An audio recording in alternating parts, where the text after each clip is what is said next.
Okay. Okay, looks like we're back. Thank you very much for sticking around, both online and here in the room, here in London. So for the next 40 minutes or so, we're going to be looking at the wider concept of security leadership and the level of risk in cybersecurity. So I'm Dan Raywood from Info Security Magazine. Delighted to welcome my four fantastic panelists. I'm going to run through, we have got their names, and I think you can see their names possibly on the website as well, but just in case, I'll kick off with Tom. Do you want to just introduce who you are and where you're from? My name is Tom Langford. I'm the CISO of Publicis Group, which is a media communications and advertising agency. Afternoon, everybody. I'm Gareth Wharton. I'm the Cyber CEO from Hiscox Insurance. Good afternoon. My name is Mike Buck. I'm Head of Delivery from BGSS. We're a software delivery and services organisation, and I'm responsible for our largest office and our internal security. Thanks, Mike. Good afternoon. I'm Adam Musketeer. I'm the General Manager in the UK and Ireland for Kaspersky Lab. Wonderful, thank you very much. So if anyone's got any questions in the room, then do put your hand up. There are roving mics. And if you're watching online, obviously we have got questions coming in here, and we'll do our best to get through as many as we can. We're going to kick off one that we've just been talking about just in advance. So in a world of increasingly complex threats, security appears to have become an equally complex process. It demands resources and skills, as we've been talking about today, and seemingly ever more of both. It feels like a battle we can't win. Adam, maybe let's kick off with you. Can we not just accept the risk and deal with the aftermath? That sounds like a very compelling and easy option, yes. But would that it was that easy? No, I think, as I spoke about this morning in the keynote, it really calls for a combination of tooling. Obviously, technology is not just the answer, it's part of the capability that we need to deploy, but also process is critical, knowing how to respond and what to do. And talent, the people in an organisation, that's the recurring theme today. We really need to make sure that we've got the right investment in skills to be able to deal with this threat. Sure. I'm loath to ask what risk would you accept, Tom? But if you had to accept the risk, what risk do you think that would be? If you had to sort of compromise on any particular risk? I don't think it's my decision to accept or not accept risk per se. I think that's a decision for a business to take. I think my role is, as a CISO, is to provide information, data, potentially opinions to business leadership in order for them to take the requisite decision on risk. My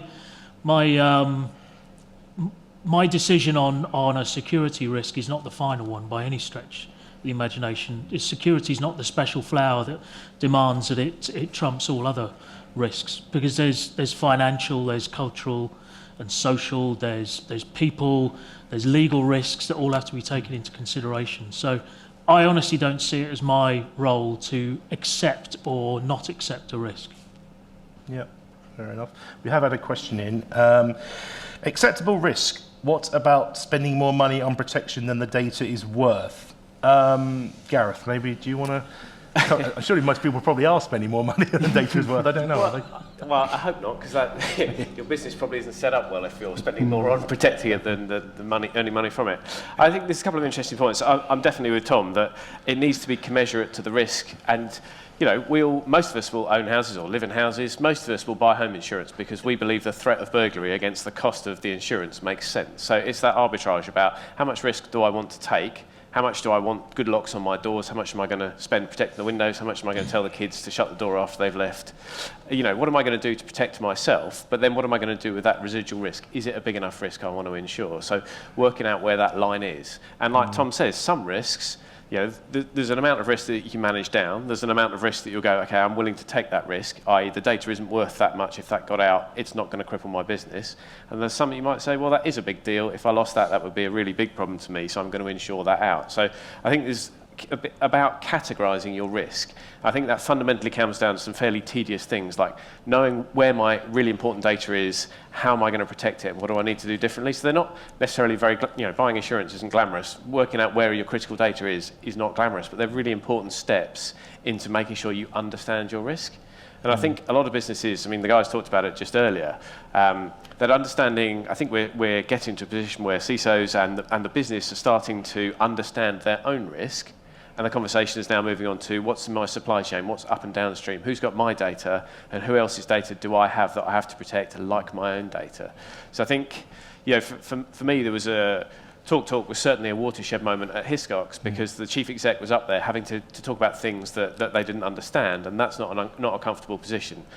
We definitely, I'd be interested to get Tom's view that, I felt at Hiscox the board took it seriously. It was, okay, this is a big problem. I don't want to be on the front page. I don't want to be talking about this. You need to tell me what I need to know, and we need to put some serious money behind this to make sure I see this as, like Tom said, not more important than anything else, but as important. And I think historically it hadn't been as important. So I think we're on a level playing field now, so we can have a conversation about which is my biggest risk. Is my biggest risk my chief exec resigning? Is my biggest risk the marketing campaign doesn't work, my policy administration system upgrade doesn't work, or is my cyber risk? But be able to map them out and then have a sensible conversation about what I'm going to do with each of them. Tom, do you want to? And I think you're right. I think as human beings, we struggle with the concept of risk anyway. We're still sort of pre-wired to think that every shadow is a leopard waiting to kill us, or whatever, or even potentially something that we can eat instead.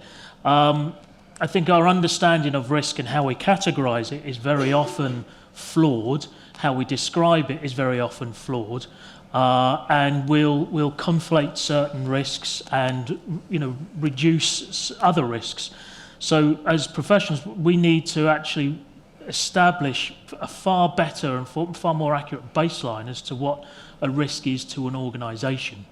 And one of the key parts of that is actually understanding what your business does. So I often ask how many people in the room read the company report every year. Normally get about sort of maybe 10-20%.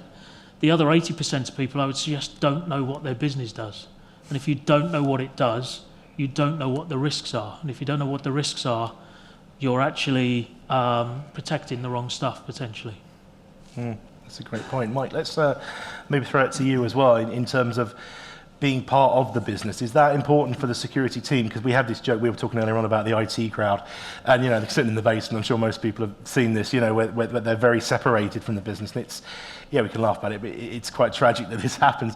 Is that one of the things maybe where we see cybersecurity changing, is just being more involved with the business, and then maybe the threats can be better understood? Well, I hope so.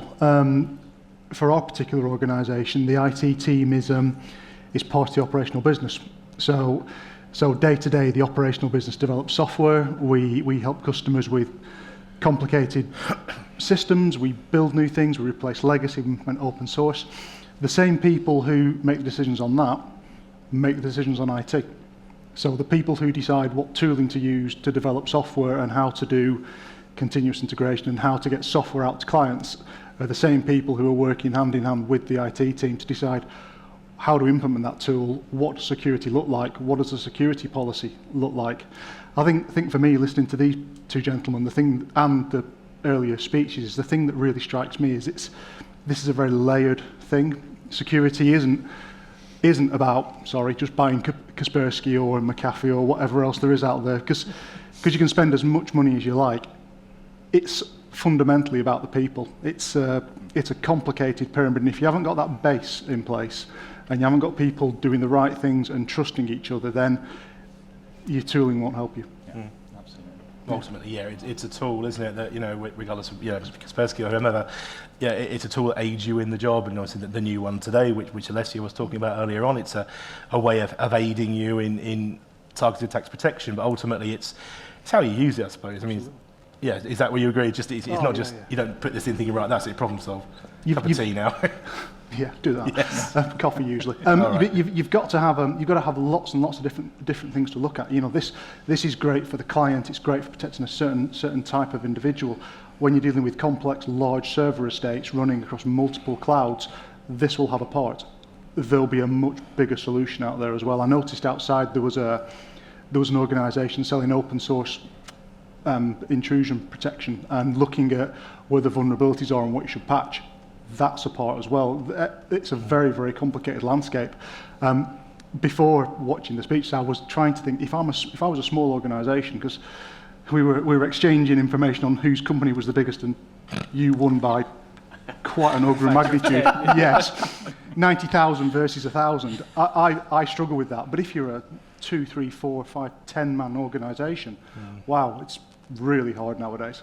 Yeah. Really tough. Well, considering your day job is to earn money, you know, if you're a 5-person organisation, you're not going to have an IT person. No, and once someone says, buy antivirus, you're like, okay, I have that at home, that makes sense. And if someone says, right, do you want an open source IDS? You're like, I didn't understand any of those words. You know, so it's difficult, you know, if you're a small organisation, you're good at marketing or whatever you're good at, doing security well is really, really difficult. And you're just not going to have the resources to do it. So, you know, that where that risk conversation is in a very different place. I think there's a really important point there, actually. We did some research earlier in the year with small business and startup business specifically, and they did feel that they didn't have anything of value because they were small. But actually, you know, that's worrying probably for the investors in that business if they didn't think they had anything of value. But we'll put that to one side. But I think it's a serious point. The data, the lifeblood of any organisation now, is really the currency of interest to anyone trying to get in and penetrate that organisation and take the assets. So I do think, regardless of size, it's something that we need to be thinking of, you know, on that evolution, on that journey as we grow and we scale.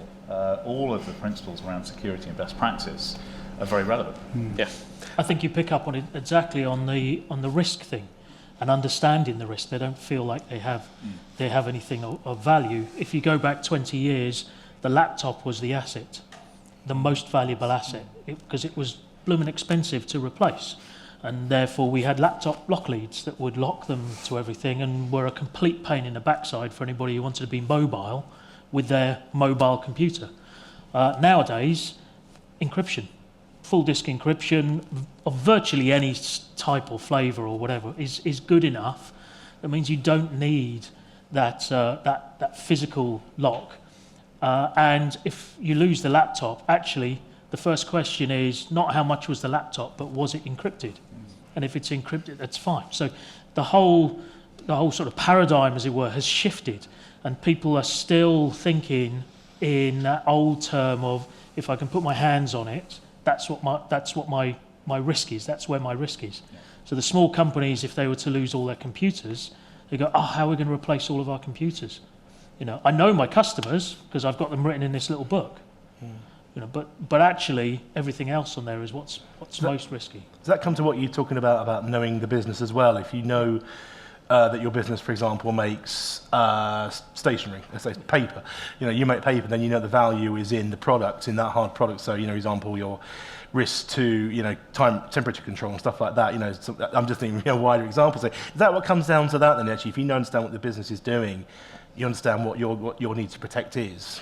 Absolutely, absolutely. You know, I think one of the key things to remember is that everybody's job in any kind of company of any scale is you know, bluntly, to make money for the shareholders. Yes, you have a commitment to your customers and clients, and you have a moral and ethical commitment to them, but really you're in a business by its very description to make money, and it's to make money for other people. Hopefully you're a shareholder as well, or at least have some kind of commitment to it. But I think it's very easy for us to forget, because we get so railroaded and so blinkered into, I have to do X, Y, and Z, without actually thinking, what is the long-term implication of what it is that I'm doing? What is the connection to the products that hits the street, or the number of widgets, or the number of lives saved in a disaster zone, or whatever? If you lose that connection, you're not actually providing any value.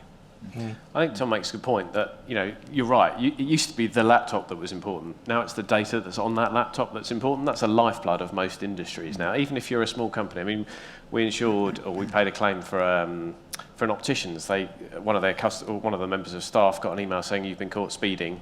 Double-clicked on the speeding icon. They got a ransomware.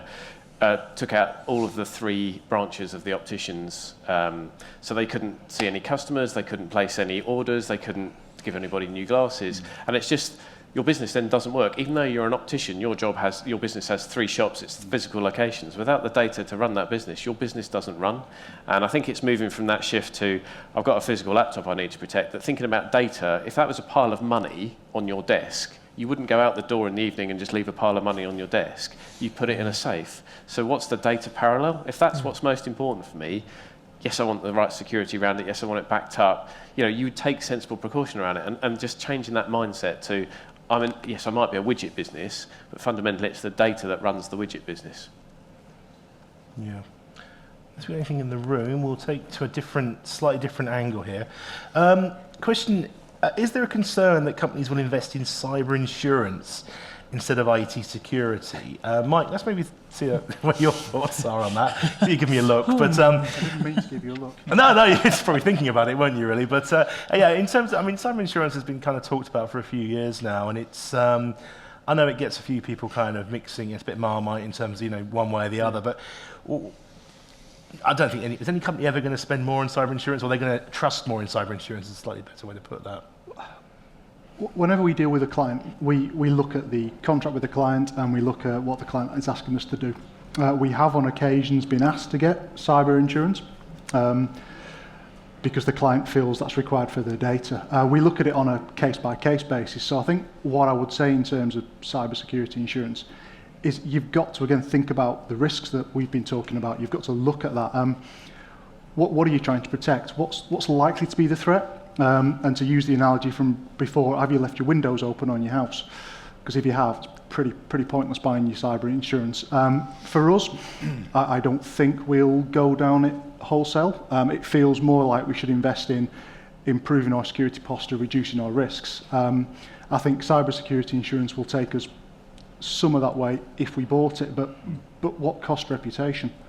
If I lose the data from my clients, those clients aren't coming back. Doesn't matter how much insurance I've got. I suppose, yeah, it's the kind of the peace of mind for yourself, probably not for your customers though. It's same thing. Adam, I don't know if you've got any thoughts on that sort of thing. I do, absolutely. I think Mike makes a really good point there, that it almost promotes a sort of moral hazard in the behaviour, that you're not behaving responsibly, and there will be unintended consequences from that in terms of alienating clients, showing a complete disdain, if you like, or sort of indifference about their data. They're trusting that to you, they're granting trust to you, and I think you have a covenant implicit in that, regardless of a financial arrangement, that you need to honour. I also think, secondly, one of the things I talked about this morning was just the fact that this landscape is changing so much, so quickly. How do you ensure for known or unknown threats? That's a really difficult thing to do. We know that the shape and size of some things, but this sort of paleontology analogy that I used this morning, we're finding fragments of pieces of the puzzle and putting it together in terms of advanced persistent threats. You don't know if those threats are in your organisation, already mimicking your behaviour, already understanding how you operate and ready to attack you. So I think ensuring against that is, without being too Rumsfeld-esque about it, but these are unknowns, unknowns, right? We're not going to be able to figure all of those out and put a commercial model on it. Yeah. So I've got a comment on that. So given we've established that we're quite a large organisation, we have thousands of clients, and we have to answer a lot of questions for those clients for obvious reasons, a lot of questionnaires, etc. I can't honestly think of, although I'm sure there has been, I can't honestly think of a case where a client has said, can you confirm you've got cyber insurance? They're more concerned with, what procedures we have in place, what certifications, around certain environments, what our activities are, how we do things, who we've got running things, basically what is practically embedded on the ground. The concept that if you have cyber insurance from a client's perspective, then you're all right, we're going to be fine, is, I would say, virtually non-existent. That said, I also wouldn't say don't get cyber insurance. I think that would, if you didn't do that, that's also a sort of a somewhat negligent approach, because there is always going to be some remuneration. But then conversely, I think any company that has suffered a massive breach, I don't know of many that have gone out of business. If we look at Sony, for instance, they went through the ringer over a number of years, and hands up in here, who's bought a Sony product in the last year? Probably quite a few, and their profits are up from when they last got hacked, and their share price is up. So actually, you have to equate the value. How much do you rely on something like cyber insurance versus actually just doing the job? I think, yeah, you're right. I mean, most people, well, yeah, they're victims of breaches, but yet they still use Uber, they still buy, certain PCs, they still buy, services from different companies, and they go and still watch films made by Sony Pictures. These things happen. Is it actually, that's the question, maybe I'll throw this to Adam first. Is it just maybe the part of the kind of human nature of people now? They think, well, cybersecurity breaches are inevitable, let's just kind of get on with it. 'Cause I think it kind of seems to be a little bit in your talk as well, that there is going to be a level of acceptance of things going wrong, but actually it's the case of how do you come back and respond. That's the main thing. I think it's exactly that. I think it's understanding that, I think I used the words, a bad day at the office for some of us as practitioners is when you don't catch something because you know that something has happened, more than likely. 1,000 attacks a day on average to UK businesses in 2017. We're all subject to target. So I think there is an air of protection, and that was one of the questions I think as well that I addressed. Protection has been, if you like, a lot of the focus. That's not enough in and of itself. In the same way that just technology on its own is not enough. You need to have a strategy to cope with a crisis if and when it happens. So how you mobilize stakeholders within the organization, how you work as a conduit to make sure that risk, compliance, governance, all of those things work, and that you have a policy and a procedure that you can press the button on, because it will happen. I'd say it's never about the incident, it's about what you do afterwards. Exactly. Yeah. And I've been in situations where we've gone very shamefacedly to a client. I've gone to the CISO and the client and explained what happened, what we did, and etc., and have come out with more work, with signed orders for more work, quite literally in my hand.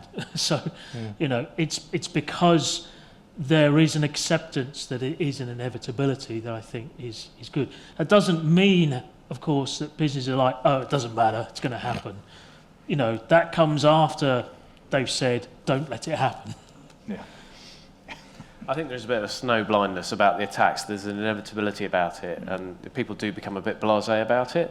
I think just going back to the last point about insurance, and you won't be surprised, I'm somewhat biased in my opinion, but I think what Alessio was talking about earlier on about having good incident response teams and good threat management, I think is absolutely laudable. And when you're at 90,000, it's kind of an expectation that you would have that. Down at the smaller scale, where you don't have that capability of having instant response or lawyers on retainers, insurance can provide that service for you.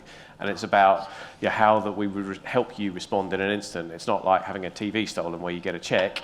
It's about us providing instant response to you, the PR, the legal, the forensics, to get your business back up and running. And it still fascinates me. You're absolutely right. Any big businesses targeted have taken a short-term share price hit, but generally it recovers. But I think in smaller businesses where you don't have that resiliency or the balance sheet to deal with it, if you're down for weeks or a small number of months, that can cripple a business. But it is amazing how we just become that blasé to a big company. And to a certain extent, if it's not affecting you personally, and it's still easier to use Amazon or whoever, not that they've been attacked, but whoever that is. Equifax. If yes, exactly. We're not going to worry about them in a year or two. Yeah, that'll be It's I think we've got a question in the room. Just the gentleman in the back. Hi guys. Oh, mic's not on. There we go. Jason Cobain, and like Gareth, I work in the risk industry, and I do think that it does seem to be insurance security. It shouldn't be insurance or security. Surely it should be like you do in your home. You put security in that is reasonable, and then the bits that you can't secure, you leave that to an insurance company to pick up. And what Gareth just said about services, I don't know many businesses that have people on retainer to deal with these incidents, to get their systems fixed, to investigate forensically, to get PR to stand up in front of the press or the local paper, or even your customers and say, look, we got caught, but this is what we're doing. And I'd just like your opinion on, if a business invests purely in security and then gets affected, surely the business that responds better is going to have the better result. Yes. And that's what insurance is there to do, right? Over to you guys. Partly what it's there for. It's not all what it's there for. You have to have the nous in the first place to actually stand up and take accountability for what's happened, whether you're in charge of 3 people or 30,000 people, it doesn't matter. As long as you have to have that sense of accountability and then address the problem directly, deferring certain decisions or certain advice to your insurers or trusted third parties if you don't have the scale. But it's still up to that person and their close team to address the breach, or whatever might have happened. I mean, I certainly agree. I don't think it's an either or. The house analogy stands up. You don't just buy a lock, you tend to buy the security that goes with it. I'm sure most businesses have employers' liability or directors and officers. It'd be unusual to run a business without any sort of insurance. So, we saw cyber insurance grow at 40% last year. It is a fast-growing business, but it's, does it provide value to your business? As you say, it's a completely fast-evolving world. If you bought an cyber insurance policy 5 years ago, it would have no mention of ransomware. Last year, most of our claims that we paid were ransomware, and in 5 years' time, it probably won't be that. It will be, I don't know, drones or Internet of Things, or it'll be some completely different vector that we've not thought of yet. And the insurance, and it's a really interesting business to work in, because the risks that we thought we understood last year are not the risks that we'll understand next year. So trying to price that risk and ask the risk manager and the CISO, are you good at this or are you good at that? Someone taught me many years ago, it's like telling someone they've got an ugly baby. You can't go to the CISO and go, you're not doing a very good job there. You go, yep, very good. How about doing these sort of things? Yeah. Or, it can help the CISO go to the board and go, well, look, peers are spending more than us, or our insurance would be cheaper if we bought that, or this is the level that we're expected to be before insurance will be offered to us. So it should be complementary rather than an either or. Definitely. No, absolutely.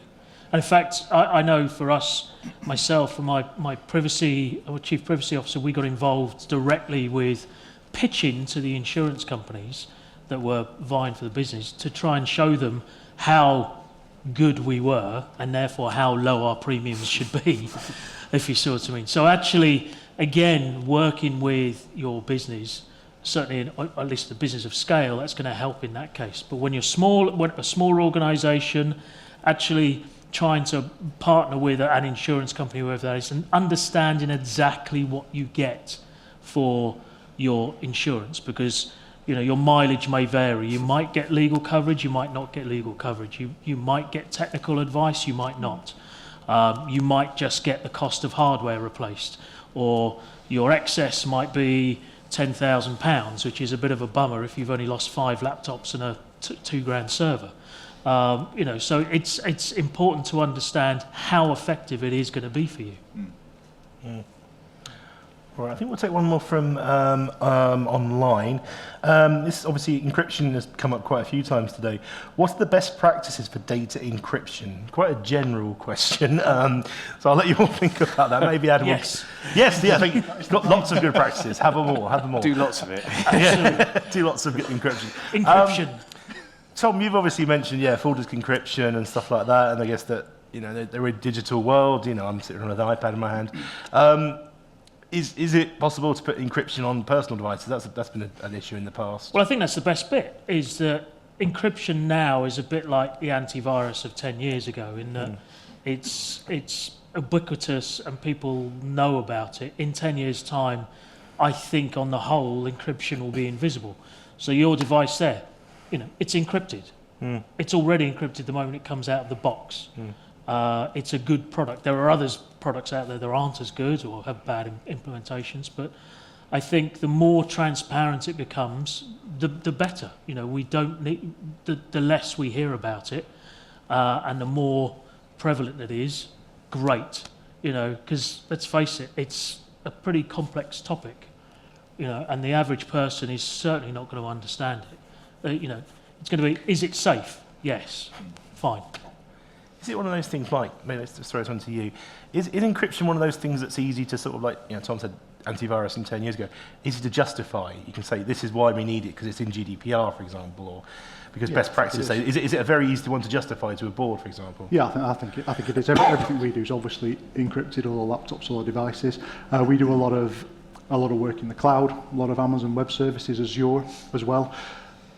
All of that's encrypted, and I guess maybe the question's asking a bit more about not just the device, it's asking about databases, network traffic, it's asking about all of that and how you understand that end-to-end you're encrypted, because it is important to have your laptops and your devices encrypted, but actually if all the data that's coming out of your laptop is in clear text, well, that's not great. So I think it's one of these maturity things. We have to understand what's going on end to end, but the more of it, the better, to our initial point. All the things, definitely. Just because we've got about 10 minutes left of our time here, so I'm just, obviously, if you've got any more questions both online and in the room, do let us know. This one that came in a little while ago, but I'm quite interested to get your various opinions on this. Maybe Adam will start you first. Where do you see cybersecurity jobs in 5 years? Doesn't specify, obviously range of different careers here and in the room as well. In terms of generally though, do you see things changing at all? Are we going to see more people just kind of with this assumption of breach and responding to that? I think there's, huge talent pools, obviously. And I think one of the things I would just talk about here is the importance of early education and early intervention as well, because, the best people at solving these problems could also potentially be some of the people best at creating some of the problems. So I do think there is a market on both sides of that equation, let's not forget that. So I think it's important to have strategies to harness those skills, whether that's, STEM, whether that, that's something that we're obviously really passionate about, making sure that, we have reaching out to, young people, both genders, obviously, to make sure that they're fully engaged and that their skills are recognised. And I think finding a way to align those capabilities in subject matter areas that maybe they haven't thought of. And I also think we may all be specialist practitioners in security, but some of the best people I've met in security do not necessarily come from that background. They also come from different backgrounds with different disciplines in terms of project management, in terms of programming, whatever it might be, and the security is the bit that they've is additive to them. So I see the market maturing. I think there is a war for talent. I think I used that word this morning. And we're all in competition for those very finite resources. And to solve these problems requires very complex cognitive skills. And cognitive is also something that we need to think about in that context. How we harness that with human resource and how we use machines to help complement. One's not going to replace the other. They're going to work together. So I think the market is burgeoning and will continue to grow. I think the market's going to change massively. Sorry. No. I think, exactly as Adam says, STEM, I think NCSC are doing a good job there to bring school children into this market. I think just talking to some friends and their children, there seems to be, this isn't really an established market yet. People seem to understand science or maths and that this interesting intersection. So I think there's an opportunity there. And I think as Alessio talked earlier, at the risk of using loads of buzzwords, what machine learning can do is sort of do some of that heavy lifting, so the jobs will become sort of higher level jobs where it will be just looking at the anomalies rather than having to look through a bazillion log files. So Kaspersky are doing it, Microsoft are doing it, that mean the value that the humans can add is not in the sort of bottom layer. It's I've found that problem, what am I going to do about it, rather than finding the problem. So I think the jobs we'll be doing will be different, but it's also about getting the people into those jobs. Sure. I think 3 things. 1, more diversity. 2, less barriers to entry, be that a degree or a CISP or a CISM or whatever. And 3, more longer term investment in people and their skills.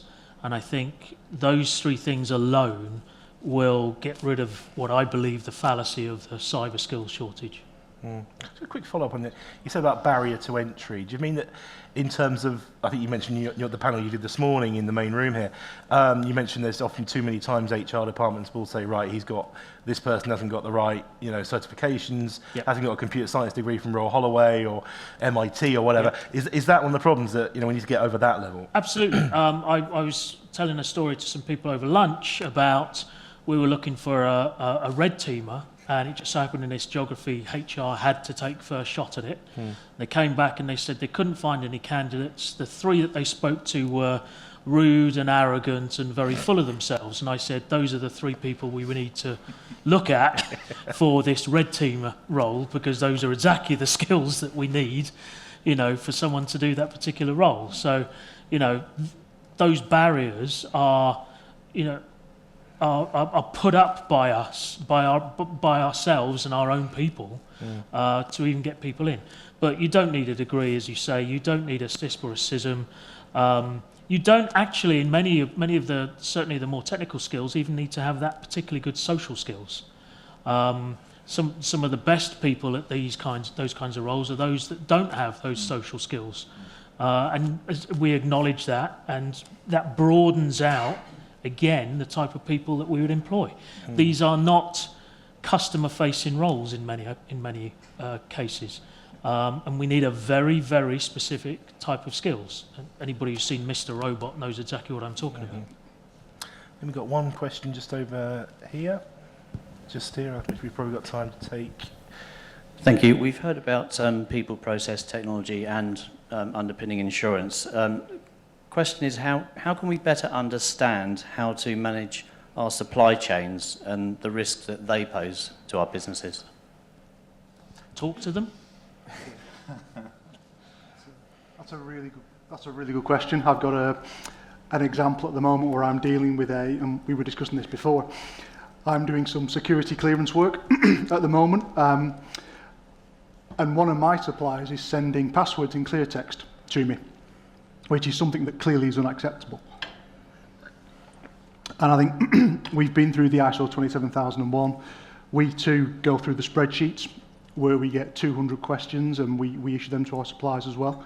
But I think ultimately for me, it comes down to having a really detailed, in-depth conversation, and that's probably a very unpopular thing to say because it would be nice to have an automatic thing that fixed that for us, but I think we're going to have to work really hard and build a relationship with these suppliers, understand exactly what they're doing, go beyond the spreadsheet, and make sure that the data we give them and the data they give us is right for our business. So for some of my clients, even though I do development work for them, I refuse to take their data. We agree between us that it's just too difficult. If I have their data and it leaks, that's just unacceptable for all of us. So we build a really strong relationship where we understand exactly what we do and exactly what they do, and we then stick to that. And I have to do the same for my supply chain. I think it's, there's lots of sort of unglamorous steps in there. So making sure you've got a decent procurement process, so not anyone can sign up for an AWS account and suddenly all your company data is out in the cloud, or how that's who's creating those engagements with the supplier. So does it go through a central procurement team and someone can ask that question? Do you have the PI cover? Do you have the at Hiscox we have sort of a gold, silver, bronze, depending on the level of data of ours that you hold. Is it customer data? Is it just a working relationship? And what level is it? And that depending on the level, it's a different level of investigation. It will be a spreadsheet, and then it'll be a phone call, and then it'll be an on-site test, and So it's about having making sure that it's proportionate, that the supplier that you use. But it's difficult. Every company has loads of suppliers, and then how far down that chain do you go? If it's your supplier, it's your supplier. One of the things we've talked about offering to our customers is outside-in scans of their supplier network, so we can at least assess the perimeter of your supplier. So that's not going to tell you are they any good, but it's a sort of proxy to if their servers are patched, there's probably a better chance than being a decent supplier. So at least it makes that job a little bit easier for our insureds. And I think, if I may just add, I think, I talked about this morning, so many threats are launched from the supply chain. So this is a question that we really have to find an answer to, because if you're going to do your transformation, you have to be outward looking, you have to be open, you have to collaborate. So it's imperative that we have a solution for this. Because otherwise you can't transform your business. Right, I think just this gentleman here, and we'll have to read the last question. So I guess off the back of that, really, talking about the spreadsheet with 200 questions in it, how do you stop security being seen as a threat to productivity and creativity? And that's one example, I think, potentially, where you've got maybe a large client looking to work with a small supplier, and that small supplier is going to be answering no to most of those 200 questions. But so I guess in that example, you can look at the nature of the engagement. Is it really necessary? But how many large suppliers are doing that? And just in general, how do you stop security from being seen as a threat? Yeah, that's exactly what I've been through a number of years back. And the answer is simplify. Just simplify it, simplify it, simplify it. So the 200 questions, we ask under 50. And depending upon how you answer the first few, you could answer even less, towards the end of that. It's like an interactive spreadsheet. I've tried to do things, as you say, 200 questions, sort of 50 questions, big spreadsheets. you get about 10% of the responses, that you actually need. Simplify, simplify, simplify. What is important? Is it more important that you get 80 to 90% responses that are 80 to 90% accurate, or 10% response rate, which is 100% accurate? What's more important? Yeah, I think it's a real problem. When we're offering insurance to customers, quite often our prop form has got a bazillion things on it. So it's about how we can simplify that so it's the lower cost of entry for the customer. So so we talk about connect rather than collect. What data can I get from the customer without having, what's open source? Can I look at Dun & Bradstreet for their turnover and number of staff? Can I look at a number of different places to get data about them to save me having to ask them? But it is a pain.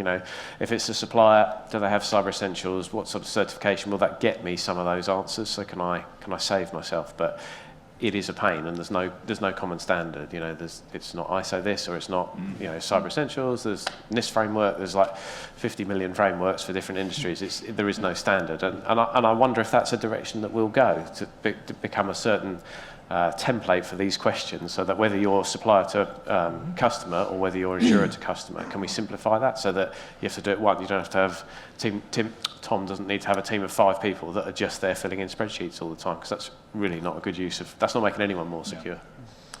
Just conscious of time, but maybe Adam, if you want the last word before we wrap up. Well, I think my fellow panelists have very eloquently addressed that point. There's a real need to simplify that. There's a need to, not tie up resource in pretty mundane operational stuff. We want to have people focused on being outward-looking, focused on, as I said, the transformation, focused on delivering outcomes for the business, and taking as much of the heavy lifting out of this as possible. I think whether that's through legislation, minimum standards, holding each other to account, that's what a strong mutual, trustworthy business relationship is based on, and everyone wants that to be successful in delivering transformation. Wonderful. Well, I think with that, we will wrap things up. So big thanks to all of you in the room and all of you watching online as well. And big hand for our 4 panelists as well. And thanks very much for attending.